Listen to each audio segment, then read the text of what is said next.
If you're looking for homeschool sanity, welcome. I'm Dr. Melanie Wilson, Christian psychologist turned homeschool mom and curriculum author.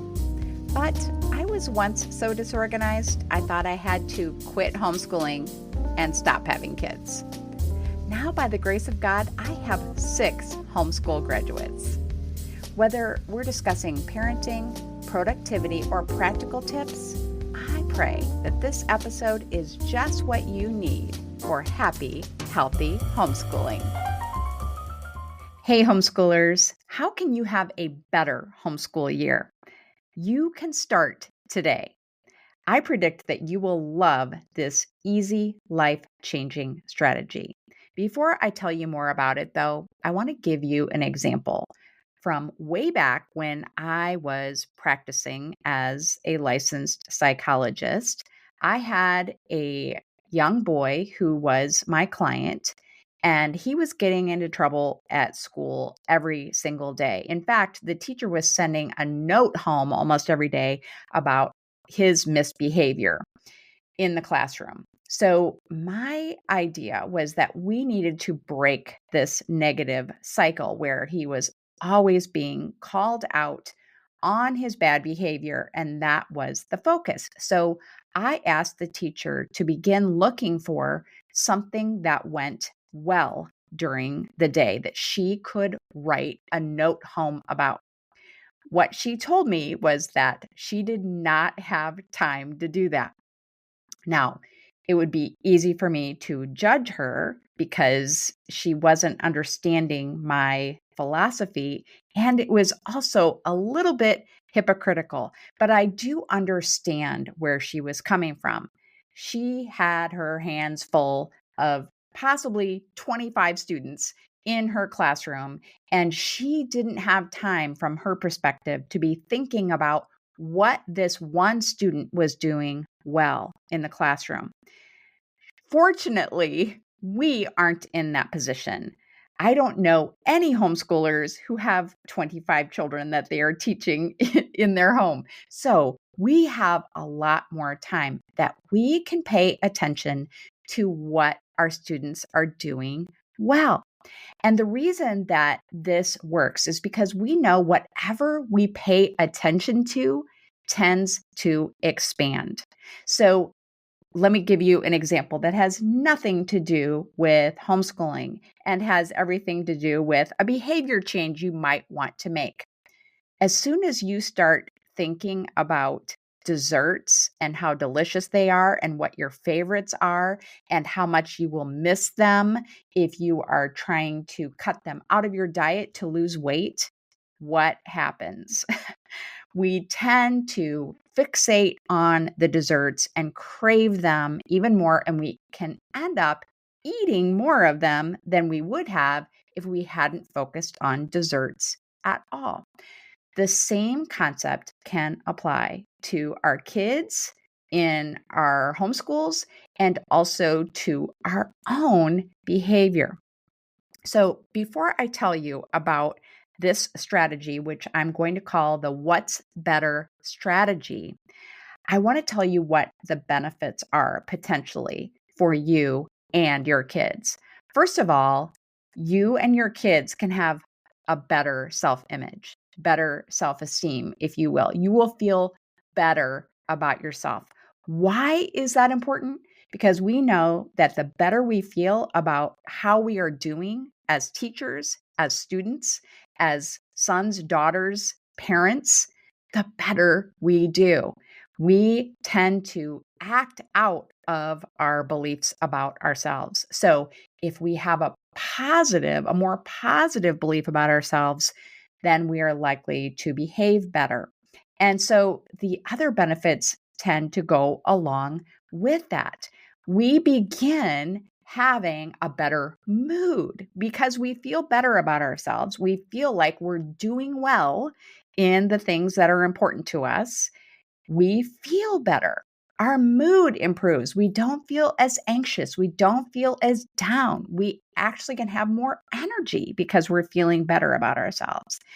And then finally, we can have some real behavioral consequences of these beliefs. So or from using this strategy, positive beliefs about ourselves, a better mood can then lead to better behavior. We get more done. We might even begin enjoying the activities that have been a struggle for us in the past. So, just as the negative cycle can perpetuate, that teacher was sending home negative notes about this boy's behavior, that was increasing the behavior because the focus was on the negative. So, a positive focus can create a positive cycle where the more we notice about ourselves and our kids that is positive, the better things go, the better our behavior. So, if you are game to learn about the What's Better strategy, I am excited to tell you all about it.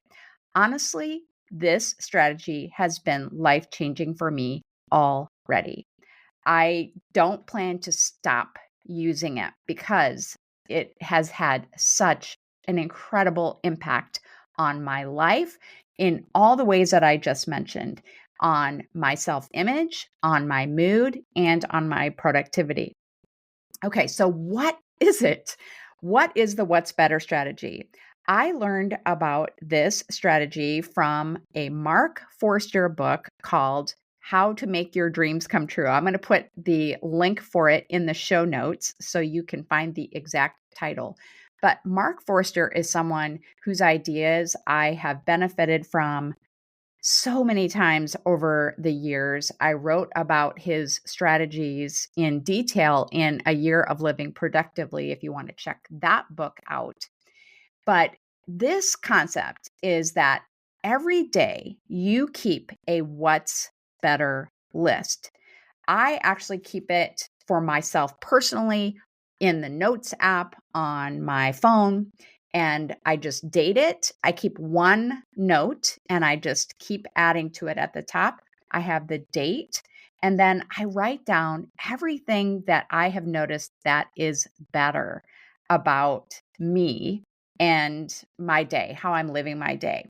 So it doesn't have to be so precise and perfect so that I only put what is better from yesterday. So, in other words, I will put down, hey, I have been walking consistently every morning.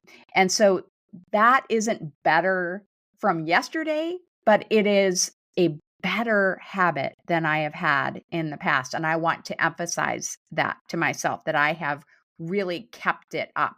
So I hope that helps you to see what kinds of things you might add to the list. So I will give you some other examples that will go on my list for today. I had a dirty sink in my master bath, my master bathroom. Normally, I would save that task for a Saturday when I have planned to do a lot of home cleaning chores. But what will often happen when Saturday rolls around is I don't feel like it. And maybe I will skip it. Maybe I'm busy and I will save it for another time. So it went on my list of what's better because I just had a moment. And so I just cleaned my sink. Anything can go on this list. It could be I was slower to react negatively to my kids' misbehavior. I drank more water. That is something that I have been putting on my What's Better list. I am drinking water only at meals, which is a change for me. Um, Anything at all. My mood is better. I played a board game with my kids instead of getting online. Anything at all can go on your list. But now, what about your kids? I think you have some options for how you can do the What's Better list that Mark Forster doesn't talk about in his book. As homeschooling moms, we can ask our kids just even throughout the day. I think maybe doing it at the end of the day would be okay. What was better about your day today? what went better for you? And we want to model this for our kids, that it doesn't have to be some gigantic thing. It can be, you know what? I went outside to play instead of jumping on video games right away. So that was better. It could be anything like that. I think you could ask your kids throughout the day. I think you could keep a written list either in a notebook that's closed, or you could post it somewhere. You could put it on a whiteboard, on a sheet of paper that's on your fridge, on a little magnetic whiteboard on your fridge, if you want to call attention to what is going better. Everyone's attention then is going to be on the positive. So I think there are a number of ways that you can do this. You could just do it verbally if you don't want to write it down. You could ask, okay, what is better at breakfast? What is better at lunch? What is better at dinner? What is better at bedtime? So you could be asking those questions throughout the day. I actually think having some kind of a record of it makes it seem even more important and valuable. But that is up to you. You have to do what you know you will actually follow through with your family. So then the question becomes, what do I do if the day that my child had, or the day that I had, wasn't that great? I had maybe a serious problem. So let's say that, I got up today and I did clean my sink in my master bathroom, but then the rest of the day I just spent scrolling online and I didn't get any work done. Okay. Or I was really short with my husband. I snapped at him. And so then what happens is we can become really kind of stuck trying to come up with what was better about our day. And so I want to give you two options for how to manage these negative experiences with our kids or ourselves that are incredibly useful and powerful. The first is to ask yourself or your child what was learned in that situation. Okay, so let's say that I do spend all of my afternoon online, which I'm not going to, by the way, but let's say that I do that and I'm just scrolling and scrolling. What might I have learned from that? Well, one thing is maybe I didn't have anything planned for how to use my time, or anything that I felt like I was ready to do, because maybe I did have something on my list, but it was just too big. I hadn't broken it down. Maybe if your child is just drawn to video games or drawn to something else that you don't think is as constructive and in the way that you want them to spend their time, it's maybe because they didn't have a really good book to read. Okay. Whatever the reason is that contributed to that negative experience, we can learn from that, prevent it in the future, and then we can add that to our what's better list. So is it better that your child was, on the video games and you had to keep pulling him or her off? Was it better that I was online all afternoon? Of course not. But if I learn something from that will help me be better the next day, then that goes on the what's better list. So that is one way of dealing with that. The second way of approaching a negative experience during the day is to look for the smallest positive. When I was talking with that teacher whose students' behavior was disruptive in the classroom, that is really what I was talking to her about. It can be very challenging to find those little positives, but they can make a world of difference. So what we want is to find a small step in a positive direction. The power of this is so great. And what I like to explain to people is that I was able to train a rat to play basketball. How? Simply through rewarding successive approximations. Successive approximations just mean little tiny steps in the right direction.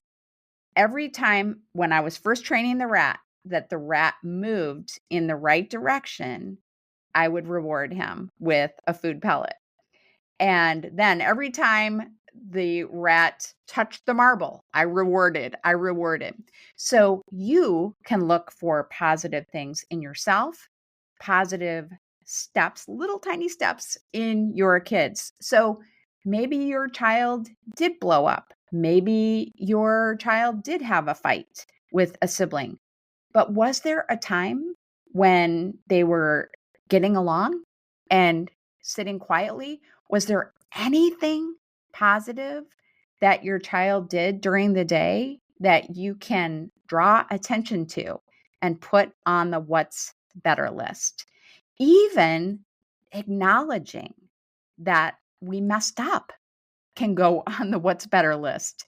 If your child says, yeah, I know, I shouldn't have done that, that goes on the what's better list. It is all getting closer to the goals that we have for ourselves and for our kids. The next way that I want to discuss how to use the what's better list is in the resources that I have created. So let's say you have a child who is using Grammar Galaxy for language arts. Your child can write what is better about their reading, how they have improved in grammar, what grammar concepts have they learned, what spelling words have they learned that were previously challenging for them, what writing exercises have they learned to appreciate, has their handwriting speed improved.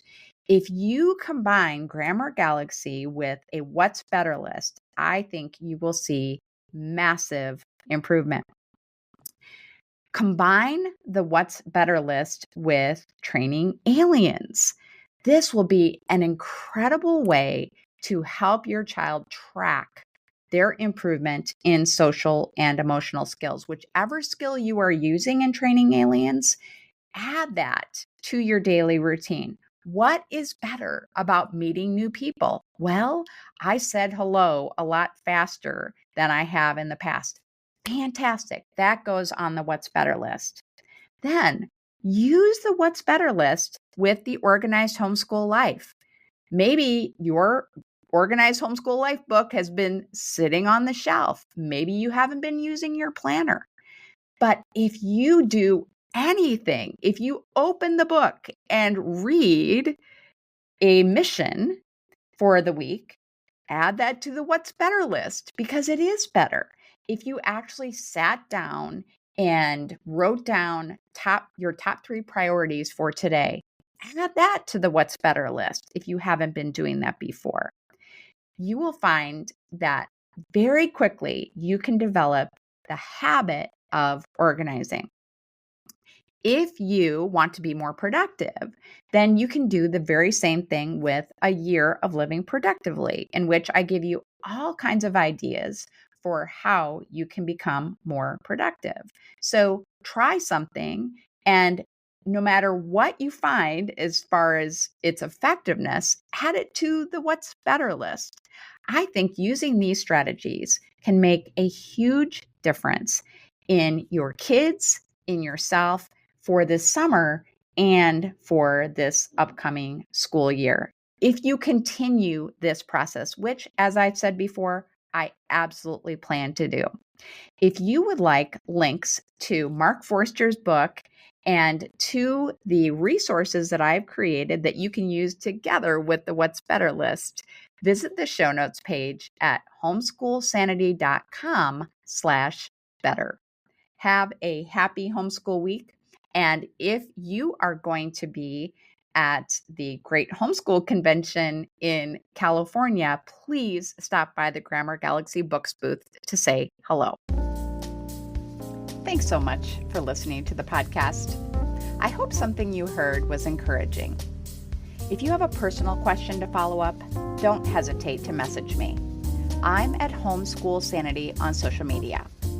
Be sure to check my free resource page at homeschoolsanity.com/resource and find sanity-saving curriculum at funtolearnbooks.com. This has been a production of the Ultimate Homeschool Radio Network.